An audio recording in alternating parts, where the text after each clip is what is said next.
എല്ലാവർക്കും സുഖമാണെന്ന് വിശ്വസിക്കുന്നു. ഡെയിലി അപ്ഡേറ്റിലേക്ക് എല്ലാവർക്കും സ്വാഗതം. നാളെ ഏപ്രിൽ 9-ാം തീയതിയും തുറന്നുള്ള ദിവസങ്ങളിലും നിങ്ങൾ ശ്രദ്ധിക്കേണ്ട വളരെ പ്രധാനപ്പെട്ട കാര്യങ്ങളാണ് ഈ ഒരു വീഡിയോയിൽ വ്യക്തമാക്കുന്നത്. വീഡിയോയുടെ വിശദാംശങ്ങളിലേക്ക് കടത്തുമ്പോൾ കൂടുതൽ ആളുകളിലേക്ക് ഇൻഫർമേഷൻ എത്താൻ ഷെയർ ചെയ്യുക, ലൈക്ക് ചെയ്യുക, ഫേസ്ബുക്കിലൂടെ കാണുന്ന ആളുകൾ ഫോളോ ചെയ്യുക. വീഡിയോയുടെ വിശദമായ വിവരങ്ങളിലേക്ക് വരാം. നമ്മുടെ സംസ്ഥാനത്തെ അതിനിർണായകമായിട്ടുള്ള നിയമസഭാ തെരഞ്ഞെടുപ്പ് നാളെയാണ് നടക്കാൻ വേണ്ടി പോകുന്നത്. നാളെ രാവിലെ 7 മണി മുതൽ വൈകുന്നേരം 5 മണി വരെയാണ് പോളിംഗ് നടക്കുക. സംസ്ഥാനത്ത് 140 നിയോജക മണ്ഡലങ്ങളിൽ നിന്നായി 1000-ലധികം സ്ഥാനാർത്ഥികളാണ് ജനവിധി തേടുന്നത്. 2.25 കോടിയിലധികം ആളുകൾ സമ്മതിദാനാവകാശം ഉപയോഗിക്കാൻ യോഗ്യരായിട്ടുണ്ട്. 2026 SIR പട്ടികയുടെ അടിസ്ഥാനത്തിലാണ് വോട്ടവകാശം ഉള്ളത്. തെരഞ്ഞെടുപ്പിന് നമ്മൾ പോകുമ്പോൾ നിലവിൽ നമ്മളെ 10 വർഷമായി ഭരിച്ചുകൊണ്ടിരിക്കുന്ന സംസ്ഥാന സർക്കാരിന്റെ നേട്ടങ്ങളും കോട്ടങ്ങളും, കേന്ദ്ര സർക്കാരിന്റെ നേട്ടങ്ങളും കോട്ടങ്ങളും, പ്രതിപക്ഷത്തിന്റെ നേട്ടങ്ങളും കോട്ടങ്ങളും അറിഞ്ഞ് വോട്ട് ചെയ്യേണ്ടതുണ്ട്. നമ്മുടെ മനസാക്ഷിക്ക് ഏതാണോ ശരി എന്ന് തോന്നുന്നത് കൃത്യമായി വോട്ടായി വിനിയോഗിക്കാനുള്ള അവസരമാണുള്ളത്. നമ്മുടെ സംസ്ഥാന സർക്കാർ കഴിഞ്ഞ 10 വർഷമായി ഭരിക്കുമ്പോൾ നിരവധി സഹായങ്ങൾ ജനങ്ങൾക്ക് ലഭിച്ചിട്ടുണ്ട്. അതോടൊപ്പം തന്നെ നിരവധി ജനദ്രോഹപരമായിട്ടുള്ള നടപടികളും സംസ്ഥാന സർക്കാരിന്റെ ഭാഗത്തുനിന്ന് ഉണ്ടായിട്ടുണ്ട് എന്നുള്ളത് വളരെ സങ്കടത്തോടു കൂടി പറയേണ്ടി വരും. സംസ്ഥാനത്ത് 5 മാസം മാത്രമാണ് ക്ഷേമ പെൻഷൻ ഇടക്കാലത്ത് വെച്ച് മുടങ്ങിപ്പോയത് എങ്കിൽ അതൊരു വലിയ നേട്ടം തന്നെയാണ്. 1600 രൂപ വീതം കഴിഞ്ഞ 6 മാസം മുമ്പ് വരെ കൃത്യമായി നൽകി.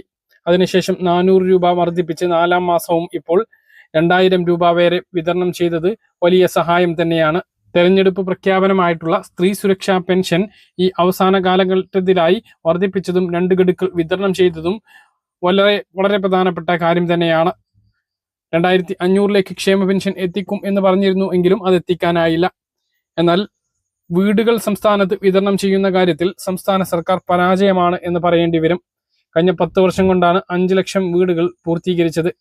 2020-ലെ അപേക്ഷയുടെ അടിസ്ഥാനത്തിലാണ് ഇപ്പോഴും ലൈഫ് മിഷൻ പദ്ധതി മുന്നോട്ട് പോകുന്നത്. ഈ പിണറായി സർക്കാർ അധികാരത്തിൽ വരുന്നതിന് മുമ്പ് തദ്ദേശ സ്ഥാപനങ്ങൾക്ക് വീടുകൾ വിവിധ പദ്ധതികളിലൂടെ നൽകാൻ കഴിയുമായിരുന്നു. എന്നാൽ ഇപ്പോൾ ഇതൊരു ഏകീകൃത സംവിധാനത്തിൽ കീഴിൽ വന്നതിന്റെ അടിസ്ഥാനത്തിൽ പെട്ടെന്ന് വീട് ലഭിക്കുക എന്നുള്ള സ്വപ്നം മാറി.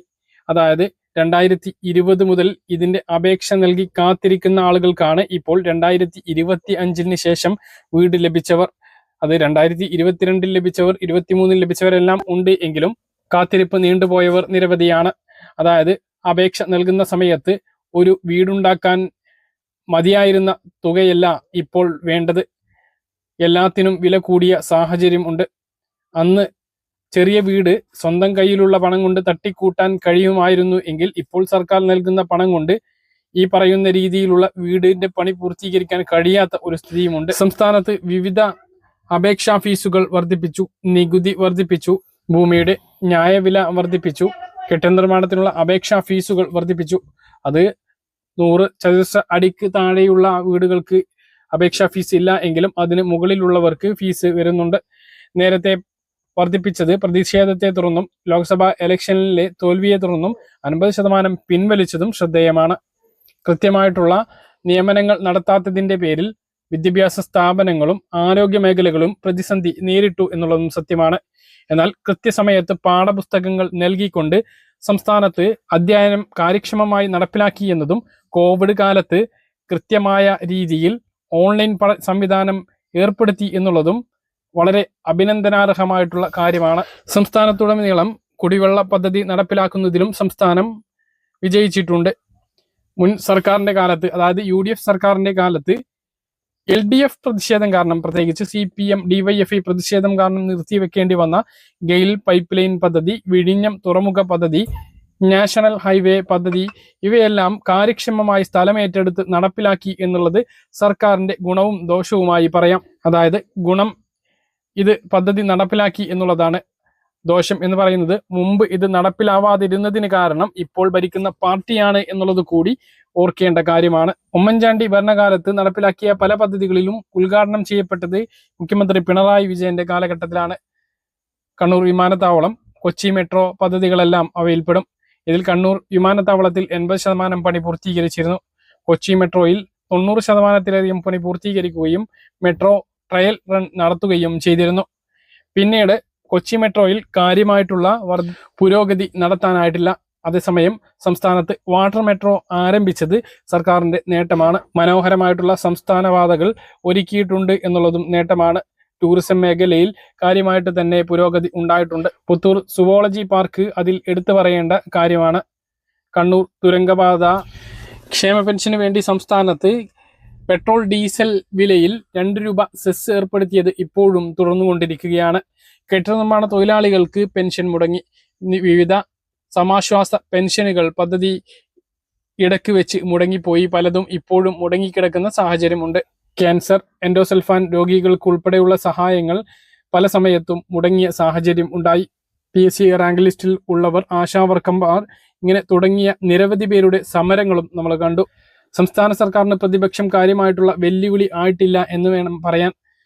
എപ്പോഴും LDF പ്രതിപക്ഷത്താണ് എങ്കിൽ കാര്യമായിട്ടുള്ള സമരങ്ങളും കോലാഹലങ്ങളും ഉണ്ടാകും എങ്കിൽ UDFന്റെ കാലത്ത് അത് കാണാറില്ല. UDF പ്രതിപക്ഷത്താവുന്ന സമയത്ത് കാണാറില്ല. പതിവ് തെറ്റിക്കാതെ തന്നെയാണ് UDFന്റെ ഈ 10 വർഷം കഴിഞ്ഞു പോകുന്നത്.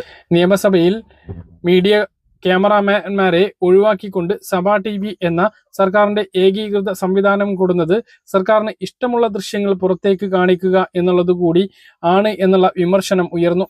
അത് കാരണം നിയമസഭയിലെ പല പ്രതിഷേധ പരിപാടികളും ജനം കാണാതെ പോയി. ശബരിമല സ്ത്രീ പ്രവേശനം ഉൾപ്പെടെയുള്ള കോലാഹലങ്ങളും സംസ്ഥാനത്ത് കഴിഞ്ഞുപോയി. അവസാനമായി ശബരിമല സ്വർണ്ണക്കൊള്ളയും ശബരിമല സ്ത്രീ പ്രവേശനത്തിലെ സർക്കാരിന്റെ നിലപാട് മാറ്റവും നമ്മൾ അവസാനമായി കണ്ടു. ഗതാഗത വകുപ്പും ശ്രദ്ധിക്കേണ്ട കാര്യമാണ്. 2 തവണകളായിട്ട് അവസാന 5 വർഷത്തിൽ 2 മന്ത്രിമാരാണ് ഗതാഗത വകുപ്പിനുണ്ടായത്. ആദ്യ മന്ത്രി ആന്റണി രാജു 2.5 കൊല്ലം KSRTCയെ മുക്കി എന്ന് വേണമെങ്കിൽ പറയാം. കൃത്യസമയത്ത് പെൻഷനും ശമ്പളവും നൽകാതെ ജീവനക്കാർ സമരത്തിൽ ഏർപ്പെടുന്ന സാഹചര്യമുണ്ടായി. എന്നാൽ ഗണേഷ് കുമാർ മന്ത്രിസ്ഥാനം ഏറ്റെടുത്തതിനു ശേഷം KSRTC ഒരു തരത്തിൽ രക്ഷപ്പെട്ടു എന്ന് വേണമെങ്കിൽ പറയാം. പക്ഷേ ജനങ്ങളുടെ മേൽ അടിച്ചേൽപ്പിക്കുന്ന നിരവധി പരിഷ്കാരങ്ങൾ കൊണ്ടുവന്നു. വാഹന മോഡിഫിക്കേഷൻ പൂർണ്ണമായും ഒഴിവാക്കി. കൂളിംഗ് ഫിലിം ഒട്ടിക്കുന്നത് ഉൾപ്പെടെയുള്ളവ റോഡിൽ പറിച്ചു കളയുന്ന അവസ്ഥ വരെ ഉണ്ടായി. AI ക്യാമറ സ്ഥാപിക്കുകയും കുട്ടികളെ പോലും ബൈക്കിൽ കൊണ്ടുപോകാൻ പാടില്ല എന്ന് സംസ്ഥാന ഗതാഗത വകുപ്പ് ആദ്യം പറഞ്ഞു എങ്കിലും പ്രതിഷേധത്തെ തുടർന്ന് പിന്നീട് കുട്ടികളെ കൊണ്ടുപോകാം, ഹെൽമെറ്റ് ധരിപ്പിക്കണം എന്നുള്ളത് മാത്രമാക്കി ചുരുക്കി. എന്നാലും നിയമം ഇപ്പോൾ 2 പേർക്ക് മാത്രമാണ് യാത്ര ചെയ്യാനാവുക. ഡ്രൈവിംഗ് ലൈസൻസ് എടുക്കുന്നതിനും വളരെ പ്രയാസമായി വന്നു. ലേണേഴ്സ് ടെസ്റ്റ് കഴിഞ്ഞ് ഡ്രൈവിംഗ് ടെസ്റ്റിന് സ്ലോട്ട് കിട്ടുന്നതിന് ബുദ്ധിമുട്ട് കൂടി. ഒരു ദിവസം പരമാവധി ടെസ്റ്റുകളുടെ എണ്ണം കുറച്ചു. പരിഷ്കരണങ്ങൾ കൊണ്ടുവന്നു. കാലിൽ ഗിയറുള്ള മോട്ടോർ വാഹനങ്ങളിൽ ലൈസൻസ് എടുക്കണമെന്ന നിബന്ധനയും കൊണ്ടുവന്നു. ഇതിനെതിരെ മോട്ടോർ ഡ്രൈവിംഗ് സ്കൂളുകൾ പ്രതിഷേധങ്ങൾ ഉയർത്തി. പുതിയ ലൈസൻസ് എടുത്താലും പുതിയ രജിസ്ട്രേഷൻ കഴിഞ്ഞാലും RC ബുക്കും ഡ്രൈവിംഗ് ലൈസൻസും നമുക്ക് പോസ്റ്റൽ വഴി വന്നിരുന്നത് ആദ്യം കിട്ടാതെ ഒരുപാട് നാൾ കാത്തിരിക്കേണ്ടി വന്നു. ഇപ്പോൾ അത് പൂർണ്ണമായും ഒഴിവാക്കി ഓൺലൈനായി ഡൗൺലോഡ് ചെയ്ത് പ്രിന്റ് എടുക്കാം എന്നുള്ള തരത്തിലേക്ക് മാറ്റി. അപ്പോൾ എനിക്ക് ഓർമ്മയുള്ള കാര്യങ്ങൾ മാത്രമാണ് പറഞ്ഞത്. ഇതിൽ പല കാര്യങ്ങളും വിട്ടുപോയിട്ടുണ്ടാകും. അപ്പോൾ നിങ്ങൾക്ക് ഓർമ്മയുള്ള കാര്യങ്ങൾ, ഇപ്പോൾ സംസ്ഥാന സർക്കാർ ചെയ്ത നേട്ടങ്ങളും കോട്ടങ്ങളും താഴെ കമന്റായിട്ട് എഴുതാവുന്നതാണ്. പറയാൻ വിട്ടുപോയിട്ടുള്ള ഒരു കാര്യം, വയനാട് ദുരന്തത്തിന്റെ പശ്ചാത്തലത്തിൽ സംസ്ഥാനത്ത് സർക്കാരിലേക്ക് വന്നിട്ടുള്ള കോടികൾ കേന്ദ്ര വിഹിതം അടക്കം 1000 കോടിക്ക് മുകളിൽ സഹായം എത്തിയിട്ടുണ്ട്. ലോണുകൾ എഴുതി തള്ളിയും സഹായങ്ങൾ വിതരണം ചെയ്തും ദുരന്തബാധിതർക്ക് സർക്കാർ സഹായം ആയി എങ്കിലും ദുരന്തബാധിതർക്കായിട്ട് നിർമ്മിച്ചു നൽകിയിട്ടുള്ള വീടുകളിലേക്ക് ഈ ഇലക്ഷൻ സമയത്ത് പോലും താമസം തുടങ്ങിക്കാൻ സംസ്ഥാന സർക്കാരിന് ആയിട്ടില്ല. അതേസമയം ദുരന്തത്തിൽ അപകടം പറ്റിയവർക്കും അംഗവൈകല്യം സംഭവിച്ചവർക്കും മരണപ്പെട്ടവരുടെ ബന്ധുക്കൾക്കും നൽകുന്ന നഷ്ടപരിഹാരം വളരെ കുറഞ്ഞ തുക മാത്രമാണ് സംസ്ഥാന സർക്കാർ പ്രഖ്യാപിച്ചത്. സംസ്ഥാന സർക്കാരിന്റെ ലിസ്റ്റിൽ, അതായത് ദുരന്തബാധിതരാണ് എന്ന ലിസ്റ്റിൽ വീട് വേണ്ട എന്ന് വെച്ചവർക്ക് 15 ലക്ഷം നൽകിക്കൊണ്ട് പിരിച്ചുവിടുന്ന സാഹചര്യമാണ് ഉണ്ടായത്. അങ്ങനെയുള്ള ആളുകൾക്ക് നൽകുന്ന തുകയും കുറഞ്ഞുപോയി. മറ്റ് സന്നദ്ധ സംഘടനകളോ രാഷ്ട്രീയ പാർട്ടികളോ വീട് നൽകുകയാണ് എങ്കിൽ അവർക്ക് ആശ്വാസമാണ്. പക്ഷേ അവരുടെ സ്വന്തം നിലക്ക് അവർ സ്ഥലം വാങ്ങി വീട് വെക്കുകയാണ് എങ്കിൽ ആ 15 ലക്ഷം തികയാതെ വരും. ഇപ്പോഴത്തെ ഒരു സാഹചര്യത്തിൽ തന്നെ സംസ്ഥാന സർക്കാർ പ്രഖ്യാപിച്ചിട്ടുള്ള രീതിയിൽ ടൗൺഷിപ്പും മറ്റും എല്ലാം പൂർത്തീകരിച്ചാലും പകുതിയോളം തുക മുഖ്യമന്ത്രിയുടെ ദുരിതാശ്വാസ നിധിയിൽ ബാക്കിയാണ്. കേന്ദ്ര സർക്കാരിന്റെ നിരവധി സഹായങ്ങളും സംസ്ഥാനത്തേക്ക് എത്തി. എന്നാൽ വയനാട് ദുരന്തത്തിൽ കാര്യമായിട്ടുള്ള സഹായം കേന്ദ്രത്തിന്റെ ഭാഗത്തുനിന്നും ഉണ്ടായില്ല. സൈന്യം രക്ഷാപ്രവർത്തനത്തിന് ഇറങ്ങിയതിന് പോലും കണക്ക് ചോദിച്ച് പണം ആവശ്യപ്പെട്ട് കേന്ദ്രത്തിന്റെ ഭാഗത്തുനിന്നുള്ള നടപടി പ്രതിഷേധാർഹമാണ്. എന്നാൽ സംസ്ഥാനത്തിന് ദുരന്ത നിവാരണത്തിന് വേണ്ടി ടൗൺഷിപ്പ് നിർമ്മിക്കുന്നതിന് വേണ്ടിയെല്ലാം കേന്ദ്രത്തിന്റെ ഭാഗത്തുനിന്നുള്ള സഹായം 2000 കോടിയാണ് സംസ്ഥാനം ആവശ്യപ്പെട്ടത് എങ്കിൽ അതിന്റെ 1/8 പോലും ലഭിച്ചില്ല എന്നുള്ളത് വളരെ സങ്കടം ഉണ്ടാക്കുന്ന കാര്യമാണ്. മറ്റ് സംസ്ഥാനങ്ങൾക്ക് വാരിക്കോരി കൊടുത്തപ്പോൾ കേരളത്തിന് വളരെ തുച്ഛമായിട്ടുള്ള തുകയാണ്, വളരെ വൈകിയാണ് നൽകിയത്. പിന്നീട് പലിശ രഹിതമായിട്ട് വായ്പ എടുക്കാനുള്ള ഒരു സഹായം മാത്രമാണ് കേന്ദ്രം നൽകിയത്. പ്രധാനമന്ത്രി കിസാൻ സമ്മാൻ നിധി ഉൾപ്പെടെയുള്ള നിരവധി പദ്ധതികളിലൂടെ സംസ്ഥാനത്ത് ജനങ്ങൾക്കും സഹായം ലഭ്യമാകുന്നുണ്ട്. പ്രധാനമന്ത്രി ഉജ്ജ്വൽ യോജന പദ്ധതി പ്രകാരം ഗ്യാസ് കണക്ഷൻ ഉള്ള സ്ത്രീകൾക്ക് 300 രൂപ സബ്സിഡി ലഭിക്കുന്നുണ്ട്. എന്നാൽ സംസ്ഥാനത്തിനും വന്ദേ ഭാരത് ട്രെയിൻ ഉൾപ്പെടെയുള്ള പ്രഖ്യാപനങ്ങളും ട്രെയിനുകളും കേന്ദ്രം അനുവദിച്ചിട്ടുണ്ട്. ദേശീയപാത വികസനത്തിലും കേന്ദ്രത്തിന്റെ പങ്ക് എടുത്തു പറയേണ്ടത് തന്നെയാണ്. സ്ഥലം ഏറ്റെടുക്കൽ മാത്രമാണ് സംസ്ഥാന സർക്കാരിന്റെ ചിലവായിട്ടുള്ളത്.